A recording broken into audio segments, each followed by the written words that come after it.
high school. It's finally finished. We're excited that it's over, and we're excited there's a new chapter coming up.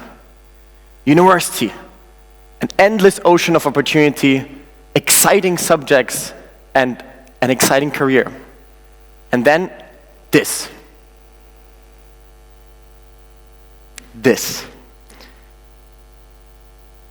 Who on earth, you may think, will show, as he's the last speaker to an audience who may, to a small percentage, be sleeping, a picture of people sleeping? Me. And why am I doing this? Now I raised my hand, now I want you to raise your hand.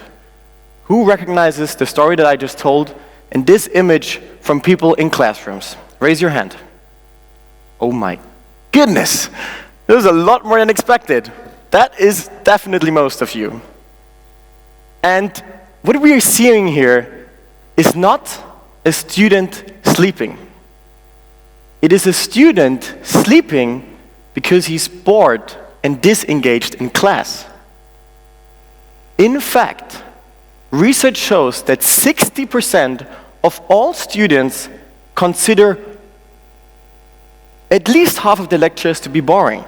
And 30% say most of them, which means, and you just confirmed, that even though you're at KTH, great school, right?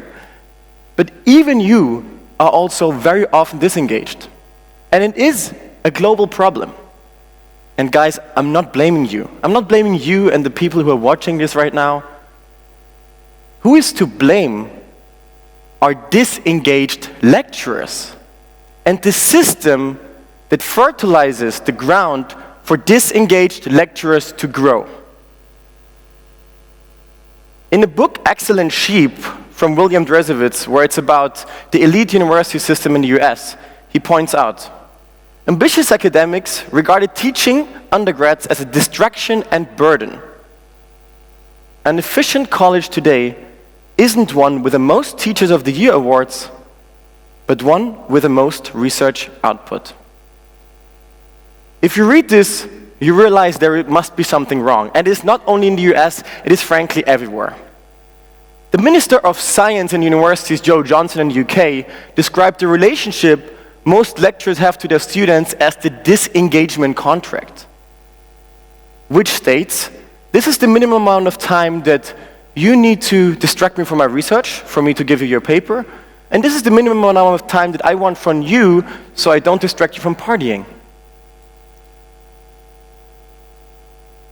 This, ladies and gentlemen, needs to stop. And I'm here today not only to talk about the negative sides of lecturers in our system. I want you now to think about all of those inspiring teachers and lecturers you had. The ones that really had a huge impact in your life.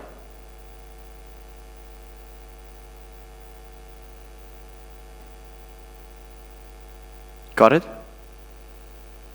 Great. And I'm here today to tell you that there could be so many more people who are exactly like those people that you just thought about, but we don't even give them a chance. And the people I'm talking about could maybe sit here in the audience. Who I'm talking about is youth, is young people in their early and mid-20s who may not have the teaching credentials and vast 10 years of experience and a lot of research papers to their title. No. It is young people who have the power to inspire and engage. And I'm here today to not only tell you why we need a revolution, but most importantly to start a movement. And this movement is called the Young Lecturer Movement. And as we saw today in a quick video, to start a movement, it takes two people. One leader, I'm not sure if I can be the leader, but definitely the initiator. And then there's a second person who needs to do the second step. I want to do 1.5 steps today. So please bear with me until the end of the presentation when I'm going to reveal step 0.5 of the Young Lecturer Revolution. But first of all, let me tell you why am I here and why I think we need to start this revolution. So I'm Daniel, I'm 23, and I became a university lecturer this year. And despite my sweaty palms and anxiousness, I was also rewarded as the best lecturer of my program. So I'm here to tell you today that the world needs more people like me. No, not quite. I'm here to tell you why the world needs more people like Hein Jian. And I'm also to tell you that I want to make a general case for why we need more young lecturers. But how did I become a lecturer and who is Hein Jian? All right, let me tell you a small story. It all started with a no, rejection. I can remember it like it was yesterday, this cold winter day, when Hein Jian, who was the course coordinator of a course at the Amsterdam School of International Business, where I teach, who sent me an email and said, Daniel, I'm so sorry. I tried everything I could, but the program manager won't allow me to make you a lecturer, simply because you don't have the formal requirements. And in fact, I didn't even have a bachelor, and sorry, Mom, it's taking me a bit, I still don't. But why did Hein Jian think that I would make for a great teacher? Well, first of all, I did the same course myself in the first year as a student. Pretty successfully, we had a student company which was awarded the best company of the school.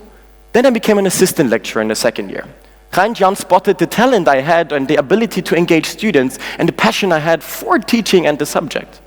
So he had this brave idea that he wanted to make people who are in the last years of their study teach the course themselves, even if they were maybe even almost the same age as their students or just some years older. So we agreed to stay in touch.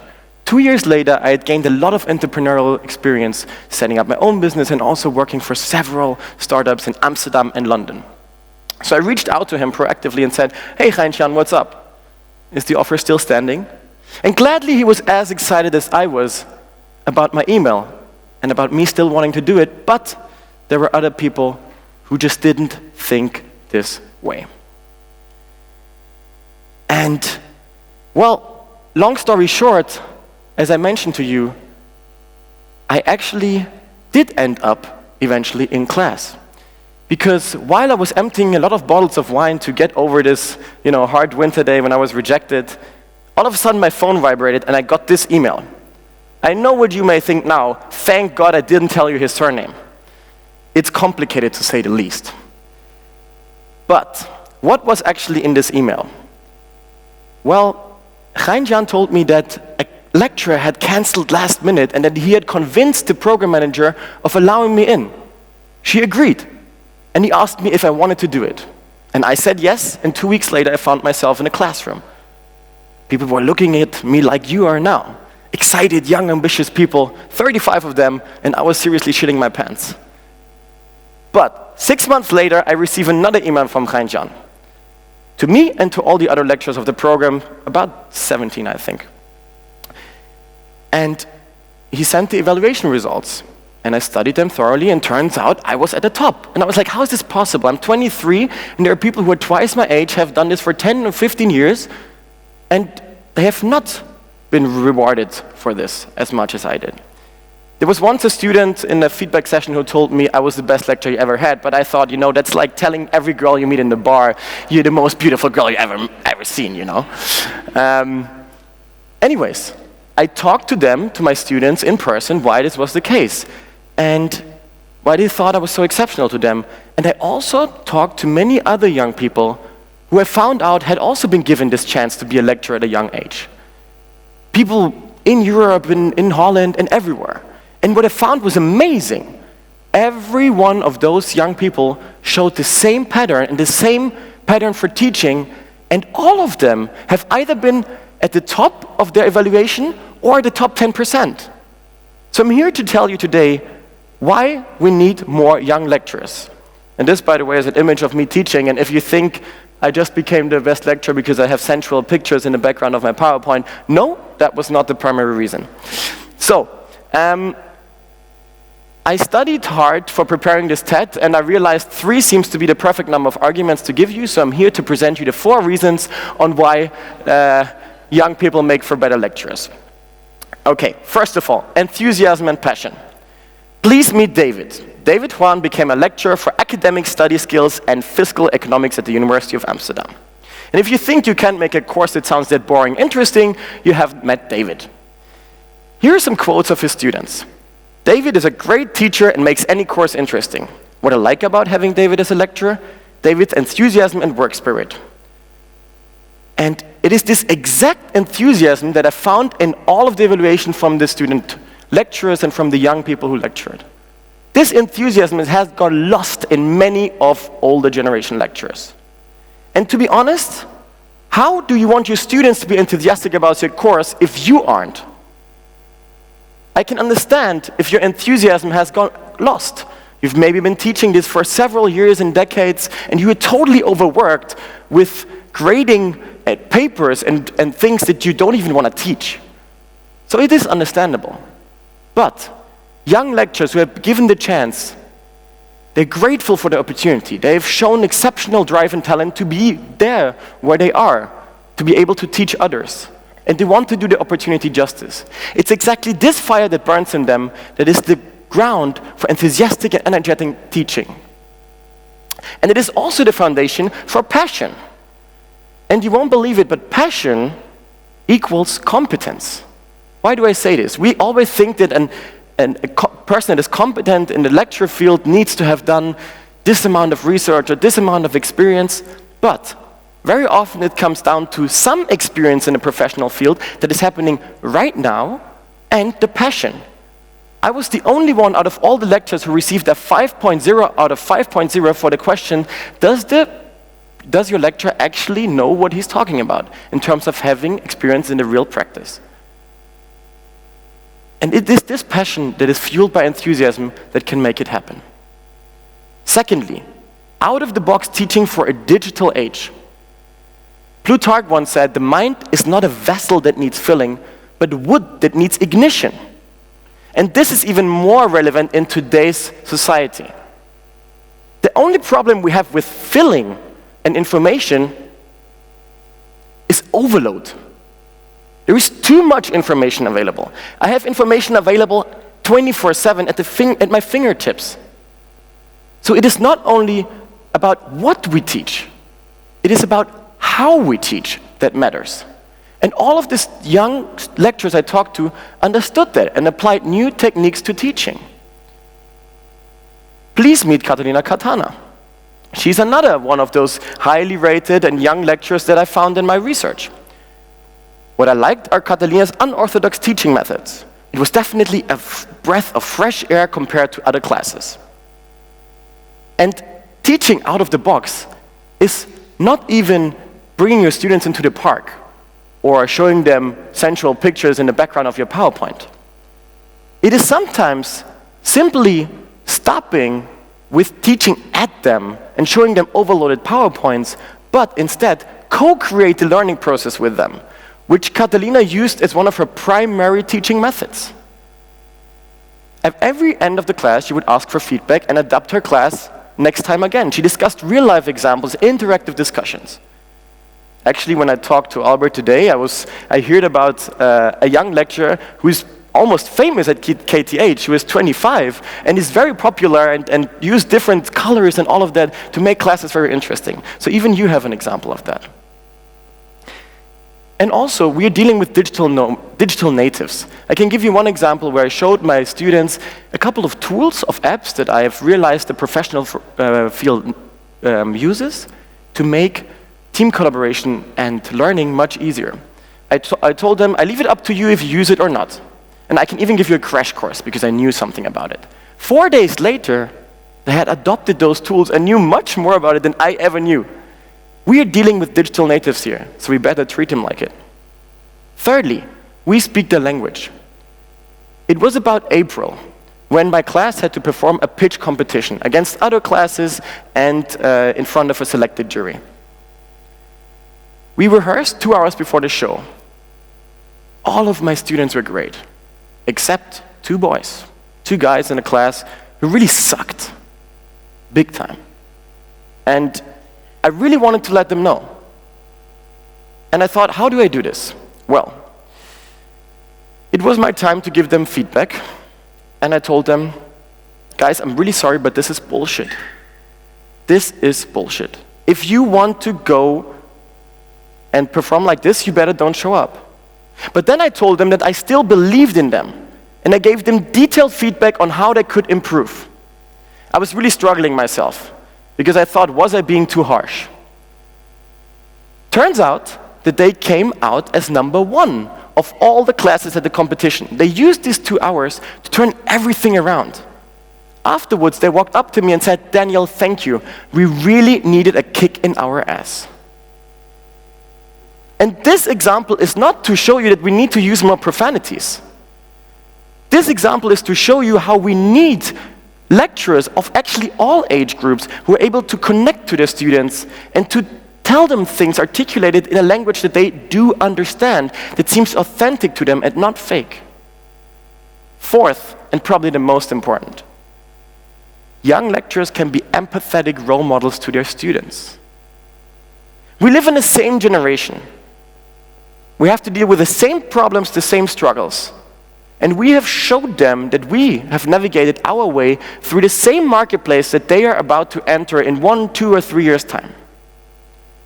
Saying that you can't achieve or do something is really hard if you have someone in front of you who is just like you and tells you, yes, you can. And this ability makes us also much more relatable and tangible. It is very great to hear from your, much older senior lecturer or Bill Gates or Mark Zuckerberg that they have done great things, but they are living, frankly, in a very different circumstances right now, and back then, also a very different time. And it is this aspect of us being in the same cohort that makes us also understand their struggles much better, the problems that they are dealing with. And that lets us develop empathy. The Vice Chancellor of the University of Buckingham once said that some universities regard their students as necessary nuisances to secure funding. But we young lecturers don't see our students like it. We take them seriously as individuals and not just as research enablers. And if we care about you, you will care about us, and you will care about what you're learning, which is the ground for you to actually grow as a person and as a professional. Initially, I showed you a quote of lecturers who regarded teaching as a burden and a distraction. We need to turn this around. We need to close the door for lecturers who do not seem to have any interest in teaching and frankly do it in very outdated and not interesting ways for the students. We need to open the door for young lecturers who actually do have passion for teaching. And we need to open the doors for people like Hein Jan, for young people who want to get in, because right now, we run against closed doors. I was just lucky that I got in, because initially I was not supposed to. So we need to open those doors. And hopefully this talk today can be an opener to the minds of many university managers. But I also want to create an open door, which is, you remember, the 0.5 of the movement I want to begin. I'm not a programmer, but I still managed to create a website. It's possible. And this website is called younglecturemovement.com. It's online since about 20 hours. So you're about the first ones to see it. I don't know where this is going, but I wanted to give more meaning to my talk. So in this website, young lecturers, but also university staff can sign up, and I will personally make the connection. Maybe even some of you today will check it out. And I want to finish off this talk by giving you a quote of Ken Robinson, who has performed one of the most viewed TED Talks of all times. It is about the broken education system. And in his book, Creative Schools, he says, at the heart of education is the relationship between the student and the teacher. Everything else depends on how productive and successful that relationship is. If that is not working, then the system is not working. If students are not learning, education is not happening. Something else may be going on, but it's not education. We need to, for the sake of our new generation's education, we need to get people in who can establish these connections. Young people who can help the senior lecturers who are able to connect to students in the way that education really happens. Let's start today. Thank you.